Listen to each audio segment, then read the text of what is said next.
Thank you very much. Working? Good. Thank you very much. Good morning. Thank you for presenting me here. Thank you for hosting me, and thank you for the hospitality and the opportunity to address you here. So, when I looked at what I could present to you, I realized in front of me there would be a number of experts who happen to be, if I'm correct, all economists. So I was sure that the economic background would be explained to you in detail, and you would have understood why circular economy makes sense to mankind, to all of us, to Uruguay. I thought maybe it's worthwhile to spend a little bit more time to look how it actually goes from the principal concept into something that we can do in our lives, that industry can address in their products, in their means, in their processes. And therefore, I focus not so much on the big picture. I try to drill a little bit down, maybe starting with the fact that circular economy in itself is an old concept, or behind that is an old concept. For a long time, mankind has suffered from scarcity of everything. And if you have scarce resources, then you start reusing them in innovative ways.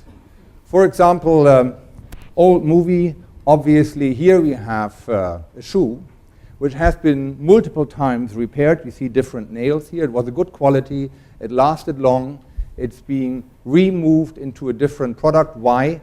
Because there was scarcity at that time. And that was the know-how that many people had that hasn't been lost for long. Not in my society, not in your society. Dealing with scarcity, making the most of what you have, instead of simply throwing away, is something which is not foreign to us. And if we look into, if you then look into what happens today, this is a site. One of my colleagues came back and had this photo with him. It's in Ethiopia, and it is the backyard of a slaughterhouse, cattle. And what you see here are vultures. Why are there so many vultures on this photo? You know, they're lined up on the left on the wall, they're flying around, they're picking there. Because more than 50% or around 50% of the weight of the cattle going into the slaughterhouse is being thrown out at the end of the slaughterhouse, wasted. And if you have anything to do with slaughterhouses, then you know 50% is a horrible value. Almost everything can be used. Why is that the case? What happened? Well, one of the things was that the quality of certain parts of the cattle going in was poor. The leather was so bad that it couldn't be used for shoes. It had insects were feasting on it. It had everywhere scars. It wasn't usable. That was because it wasn't traceable which one of the various farmers would treat their cattle well, which not, adapted pricing, all of that not possible. And then downstream, the meat, of course, was useful, but all the other products had no taker.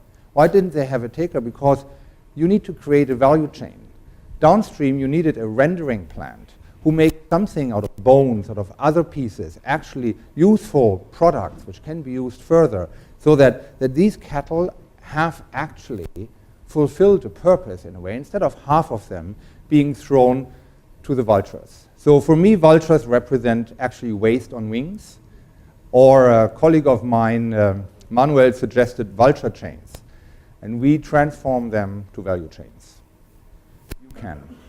Now, if this is at the beginning, in the production stage, in the value chain, then you go further, and we heard a lot about new services. I would like to focus mainly in this presentation not on waste. Waste is, if you recycle waste, it's kind of boring because you have missed many opportunities to make more out of what you have. Here, a company is using actually the internet as a means to communicate with washing machines that they're effectively renting out. And you will see this principle a lot in the future. It drives circular economy. You have a service that someone wants to have, washing machine in the house, accessible immediately. That is the service. They don't necessarily want to buy a washing machine. So this company buys a washing machine, gives it to them, and takes care of everything, including helping the right programming for the washing, including helping them with problems through the internet, including collecting the data and knowing when the system will fail. They are actually buying for that high quality product. It's not the same company who produces the machine. This is the Miele machine, which is in Europe the absolute top end, really expensive washing machine. Why would they do that? Because costs for sending repair mechanics are high. This has the highest reliability. Quality gives a longer life. If you lease out your equipment, you will make higher profit if you use quality. It allows better repairs, and your repair cost will go down. Now, you might say that's also the case if I just buy a washing machine, but there are a number of advantages here. One advantage for the consumer is low upfront investment. You pay 24 euros a month. That is about $30, a moderate price as compared to washing machines which range in Europe. They start at around $600. Washing machine of this type, about 2,000, high quality.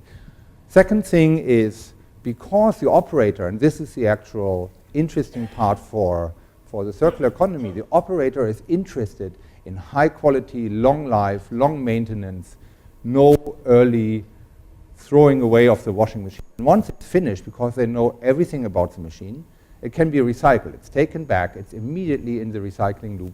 Things are properly taken care of and at the highest level of value recreation. And that is something which is massively simpler by using the internet for consumer products, but it is happening also in very different industries, both industry to industry as well as industry to consumer. And these are opportunities which are there for companies to see that people actually don't want to own something, whether it is a production company, whether it is a consumer or anyone else, that they actually often only want to have a service. And money is in the fact that you can provide the service better and more efficient than the person requiring it could. There is lifetime extension. A lot of products can be remanufactured. We heard the example of Renault and their gearboxes and motors already, so I will not go into that. Just to say that Remtech is a company in South Africa who is actually recycling, and Probe as well, who are recycling and remanufacturing replacement parts for a number of applications, in particular cars, and they have sufficient and high quality. And Caterpillar, for their heavy machinery equipment, does that anyway for years. Once Caterpillar machine is done, one of the big yellow machines largely used in mining, it will live almost forever in its parts, because there is hardly anything which wears down to a point where it has actually been thrown away or completely recycled or molten down. It's really usable and repairable over time. And then, of course, there's a smartphone, which is one of the ultimate examples of, used to be one of the ultimate examples of not very easily recyclable, but there are attempts to move that into modules where even the fast movement of fashion, in this case mobile smartphones, can be adapted to circular economy by only replacing parts of the phone, those which need upgrading, and others remain. We had a case in Morocco. We were working with a battery company. They produce battery for an automotive plant also in Morocco of a large manufacturer. And they saw, and that is another issue that I would like to bring to you, they saw an opportunity. They were manufacturers, they had their market, they were selling their batteries.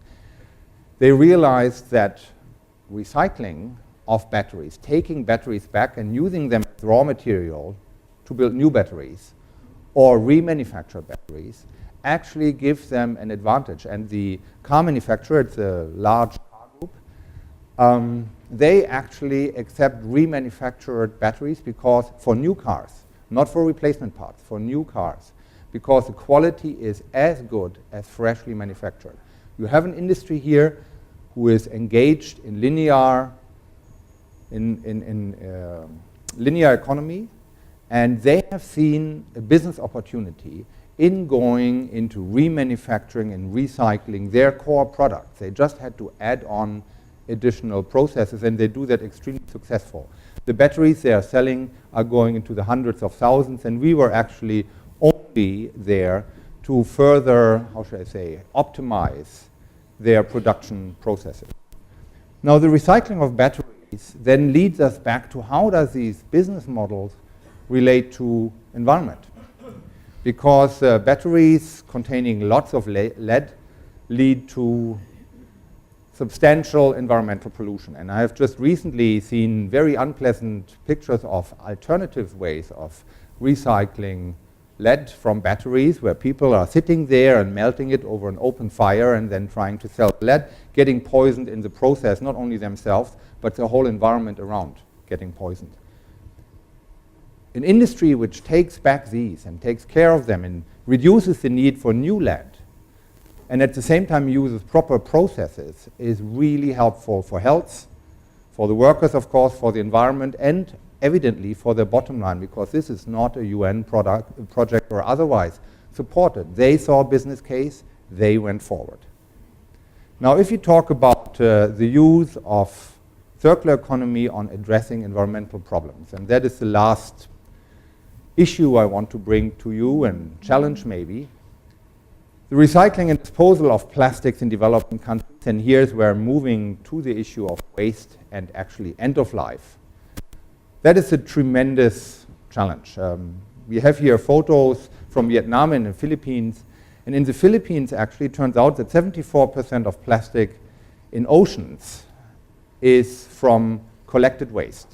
Waste that has been collected is maybe on landfills and blown off by wind or otherwise end up in water. In comparison, China, for example, 84% are from non-collected waste. What do we learn from that? Waste management itself is a problem. Ideally, you start early with addressing the plastic, moving it out, and recycling it. Not so easy, though. If you look at this graphic here, shows you a number of different plastic types on the bottom, and a number of different sectors of use: packaging, construction, automotive, etc. And the size of the symbols show you about the mass which is employed from the different plastics in the different areas. And you can see, if you add them up on the right side, you can see packaging goes for 40%. Packaging is something where circular economy can really help by starting early, designing packaging which is non-plastic, reusing packaging, closing the loop for something as simple as the water bottle or the packaging around fertilizer or around the pesticide or on other items of almost daily use. Designing out the plastic, designing to less plastics, because you can see here, if you are close enough to the screen, you see that almost everywhere there's at least a little dot. It's multi-plastics. If you go out to the displays outside, you see there's one company or one display which shows how out of plastic, how they are treated with several steps, and then equipment is made out of. If you see the display for the plastic packaging in the very beginning, which are like sales packages for sweets, if I recall correctly, this is multi-layer plastic, multiple plastics, aluminums, and other materials in one go. Very difficult to recycle properly. So you have to put them into, in comparison, a low-value compacted product. Here, design will help. Better plastics, things which are easier to separate. Not using plastic, but bottles where you don't have too far transport ways or other means are very interesting ways to deal with plastic within the concept of circular economy, and at the same time solve some of the problem which is related to the immense amount of plastics washing first into our rivers and then into our oceans. Now, two last points after having talked a little bit about examples from industry, which are meant to open your eyes that you actually can do something. You have to see what's happening, and then you can see the inefficiencies. And if you see the inefficiencies, then there's business to be made. If it's big enough or not, profitable enough or not, it's maybe a different question, but there are opportunities. Now, what can the government do, actually? Because what you might have taken away from this morning's presentation is there's so much. The whole area is big. Complexity is high. Where do we start? Well, we can start by learning from people who have started a little bit before us already, in this case, in Netherlands, who started with trying to prioritize the area where they wanted to focus on. That makes life already easier. 80% are discarded, I take my main problems. In this case, the Netherlands, biomass and food, plastics, manufacturing industry, construction, and consumer goods. All the other things were for the moment taken aside. And then, as the next step, they started with a number of different interventions they could deal with. They were working on legislation and regulation. You can see that these markets will get better if you push people to use, let's say, less plastic bags in the malls. If you facilitate that producers need to use some level of recycling material, all of these are by fostering legislation and regulation. Intelligent incentives for markets are in there. This is not an area where forbidding things helps very much. Intelligent, smart movements for entrepreneurs are asked, and then they need financing to make it happen. Knowledge and and innovation needs to be spread. Even things like repairs could be done much better if information is easily available. The servicing sector at large, servicing products in the country, which is substantial in Uruguay, has huge opportunities the better people know what they can actually do.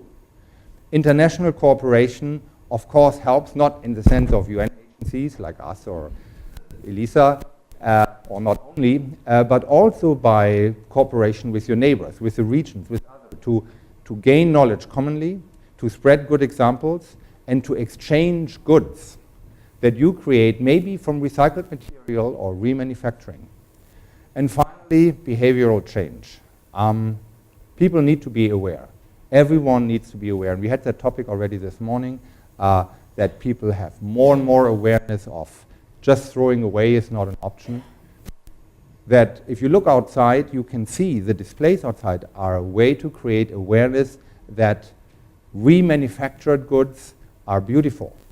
That it doesn't have to be the first virgin packaging of the product coming from a faraway manufacturing line.